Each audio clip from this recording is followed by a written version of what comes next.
basa tayo ng testimonya ng kababayan natin. Galing ito sa TikTok, no? Sa TikTok siya nag-order kasi meron din tayong TikTok account. Ito ang sabi niya: salamat po, legit po ang gamot nyo po na Lunas Herbal Capsule at Acid Guard. Ilang buwan na po ako nagtitiis sa sugat ko.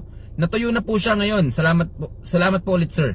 Okay, si kababayan meron siyang sugat, so walang specific kung saang parte ng katawan niya, pero meron siyang sugat, no? Ito ang kagandahan sa ating produkto. Yung Acid Guard, pwede mo yang ipanghugas doon sa mga sugat nyo. Sa mga sugat ng mga taong diabetiko, no? Pwede yan.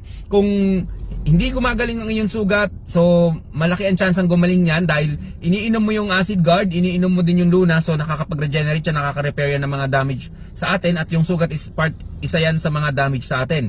So, pwede yan mga kababayan. Pwede rin ilagay mo yung kapsula ng Lunas, no? Ilagay mo sa pinagbabaran ng Acid Guard. Tapos yun ang ipanghugas mo, mas mabisa yun. Meron din tayong kababayan na marami daw siyang dandruff, tapos parang napapanot yata siya. So ganun din ang ginawa niya.